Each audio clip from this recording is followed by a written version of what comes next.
और बड़ी खबर इस वक्त आपको बता दें, ईरान पर सैन्य कार्रवाई के लिए ट्रंप को मंजूरी। सीनेट ने 52-47 के अंतर से सेना के एक्शन को मंजूरी दी है।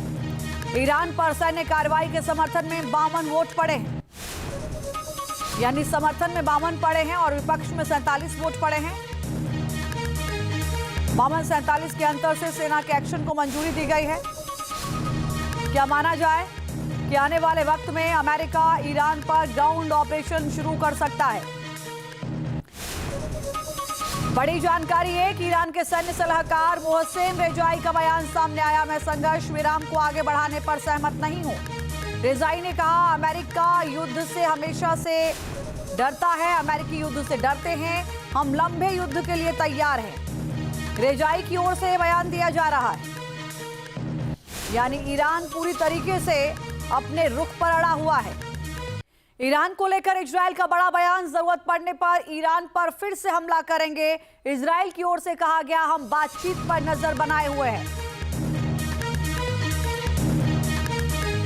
इजरायल का यह बड़ा बयान सामने आया है, जरूरत पड़ने पर ईरान पर फिर से हम हमला करेंगे। हालांकि 21 अप्रैल तक सीज फायर की डेट है। क्या इससे पहले कुछ ऐसे हालात बनेंगे या फिर इसके बाद की तैयारी इजरायल और अमेरिका की ईरान पर घातक प्रहार की है?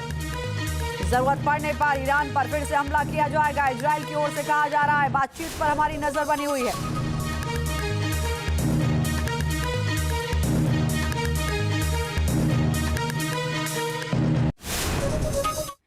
अमेरिका से बातचीत को लेकर तेहरान में बैठक हुई है। पाक सेना प्रमुख मुनीर ने अरागची के साथ मंथन किया है। ये बड़ी जानकारी। इससे पहले ईरानी मीडिया ने दावा किया था कि पाकिस्तान के जरिए अमेरिका ईरान के बीच संदेशों का आदान प्रदान जारी है। आपको याद होगा, जो पहली बैठक हुई थी वो इस्लामाबाद में हुई थी। हालांकि उसमें कोई सहमति नहीं बनी। कई ऐसी मांगे जो अमेरिका की थी जिन पर ईरान ने असहमति बनाई, और कई ऐसी शर्तें ईरान की थी जिनको लेकर अमेरिका की तरफ से कहा गया कि उन पर सहमति नहीं बनाई जा सकती है। ईरान अड़ा हुआ है, लेकिन अब ये खबरें सामने आ रही हैं कि एक बार फिर से वार्ता का दौर शुरू हो सकता है।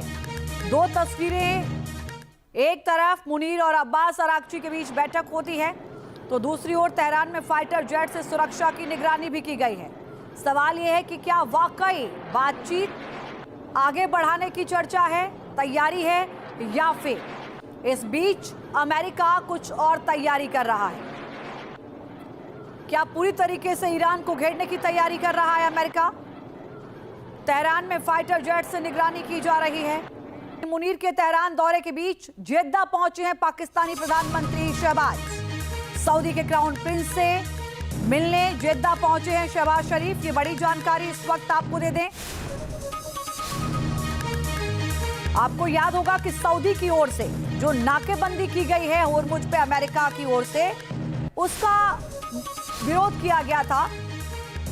उसमें यह कहा गया था, एक दबाव बनाया गया था कि होर्मुज को ओपन छोड़ना चाहिए। जिस तरीके की नाकेबंदी है वो ठीक नहीं है।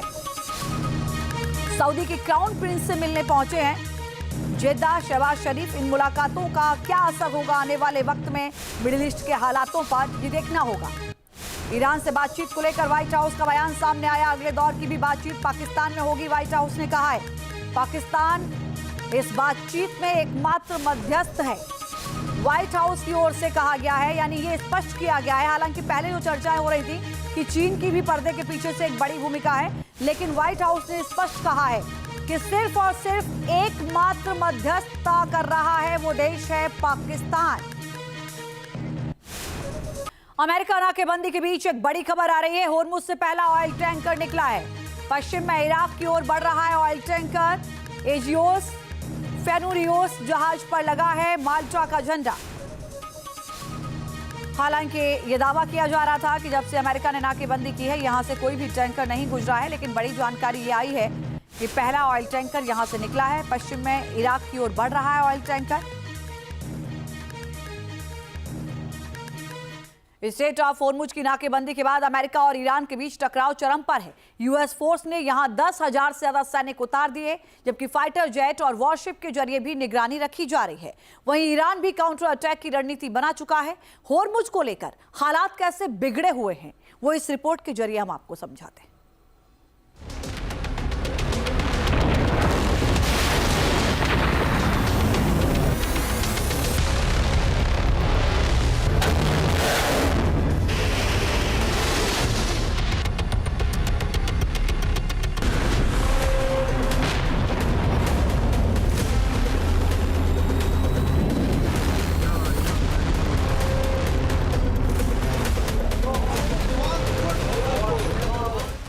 होर्मुज की नाकेबंदी, ईरान के खिलाफ अमेरिका की नई रणनीति। समंदर में घेराबंदी, जमीन पर भीषण जंग होगी।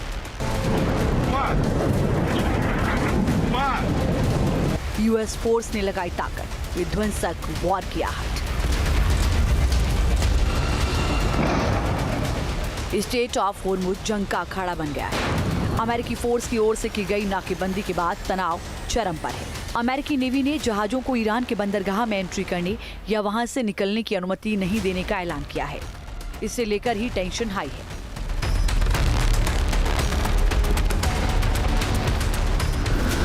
होर्मुज की नाकेबंदी के लिए अमेरिका ने जबरदस्त मिलिट्री पावर झोंकी है।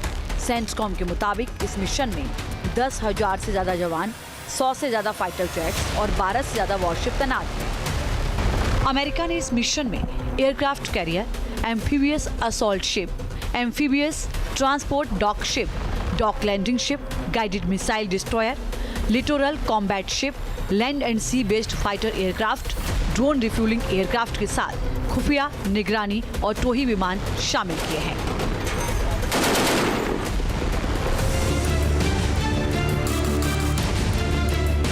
स्टेट ऑफ होर्मुज में ईरान के बंदरगाहों तक जहाजों की एंट्री और एग्जिट रोकने के लिए ब्लॉकेड किया गया है।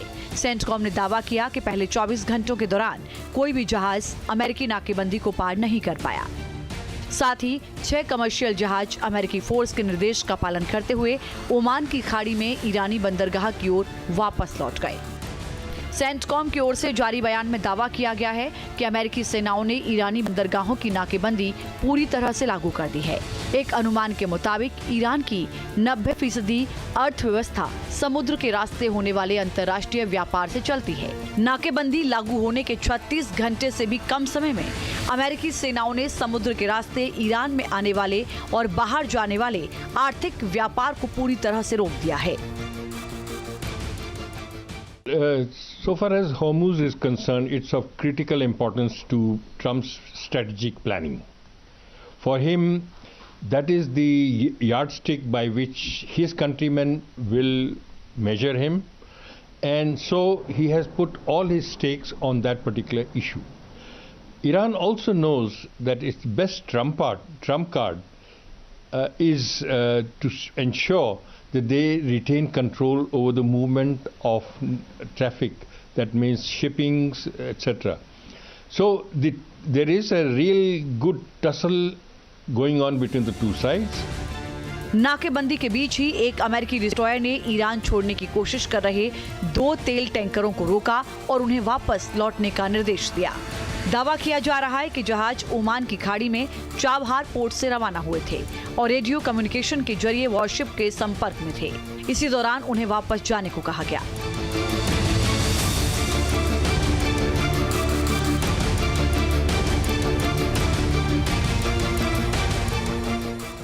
अमेरिका भले ही कड़ी नाकेबंदी का दम भर रहा हो, लेकिन कई ऐसी रिपोर्ट्स आई हैं जिससे सवाल खड़े हो रहे हैं।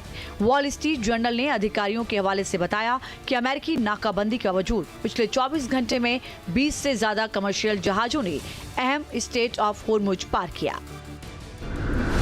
समुद्री ट्रैकिंग फर्म कैपलर के डेटा के मुताबिक अमेरिकी नाकाबंदी लागू होने के कुछ ही घंटों के अंदर कम से कम 2 जहाज स्टेट ऑफ होर्मुज से गुजर गए और तीसरा जहाज रात में गुजरा।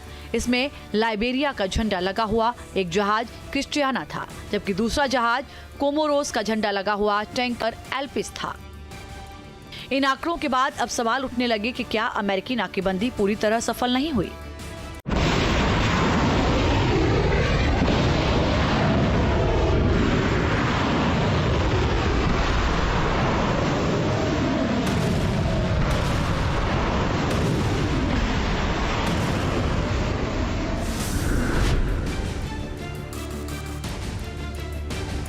ट्रंप ने इस उम्मीद के साथ होर्मुज की नाकाबंदी का ऑर्डर दिया था कि ईरान सरेंडर करने के लिए मजबूर हो जाएगा। इसीलिए पूरी प्लानिंग के साथ ये कदम उठाया गया है, मगर ईरान फिलहाल झुकने को राजी नहीं है। होर्मुज के बहाने वो फिर से जंग के लिए तैयार होने का दम भर रहा है। ईरान के कार्यकारी रक्षा मंत्री ब्रिगेडियर जनरल सैयद मजीद इब्न रजा ने कहा है हम किसी भी स्थिति के लिए तैयार हैं और सशस्त्र बल पूरी तरह से सतर्क हैं। दुश्मन की ओर से किसी भी तरह की आक्रामकता या उकसावे का कड़ा और निर्णायक जवाब दिया जाएगा। United States unfortunately have miscalculation about the capacity and capability of Iran, and they have examined us, and I think that in this case also in the near future the reaction of Iran, because you know that today the relevant institution and our high-ranking officials announced that we are ready for any options. And I think that these conflicts disturb all. Iran सिर्फ सैन्य कार्रवाई पर ही नहीं बल्कि संकट को दूसरे मोर्चों तक ले जाने की रणनीति पर भी काम कर रहा है। ईरान ने साफ किया है कि अगर अमेरिका ने अपनी जिद नहीं छोड़ी तो वो बाबल मंडेब स्टेट को भी बंद कर सकता है। बाबल मंडेब स्ट्रेट लाल सागर को अदन की खाड़ी से जोड़ने वाला एक सकरा लेकिन अहम समुद्री मार्ग है। होर्मुज से इसकी दूरी करीब 1800 मील है। ये यूरोप, एशिया और पश्चिम एशिया के बीच व्यापार और ऊर्जा सप्लाई के लिए प्रमुख रूट माना जाता है। इस रूट से बड़ी मात्रा में तेल, गैस और कंटेनर शिपिंग होती है। ग्लोबल ऑयल का करीब 12% हिस्सा इसी रूट से होकर गुजरता है। सबसे अहम बात यह है कि यहाँ यमन वाला हिस्सा हुती विद्रोहियों के कब्जे में है। यानी अगर ईरान ने बाबल मंडेब को बंद करने का फैसला लिया और उसके बाद भी किसी शिप ने यहाँ से गुजरने की हिमाकत की तो हुती के लड़ाके भी उसे उड़ा सकते हैं।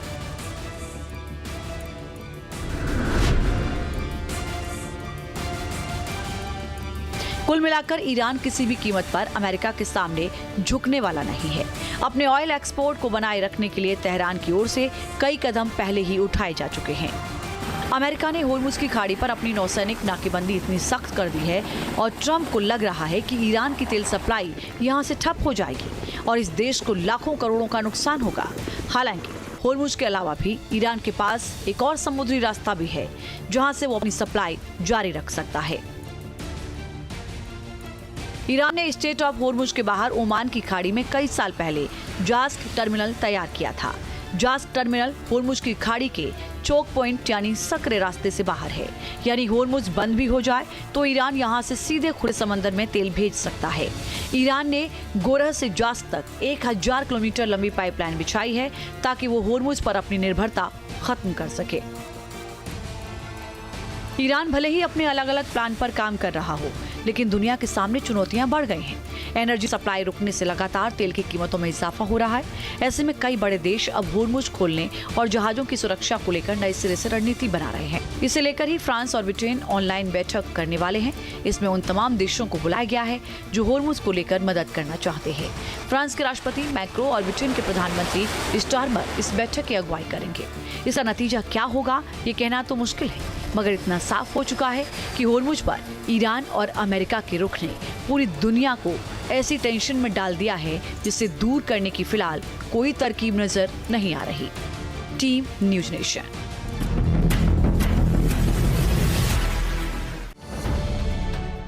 अब से डीडी फ्री डिश की चैनल नंबर 57 पर देखिए न्यूज नेशन।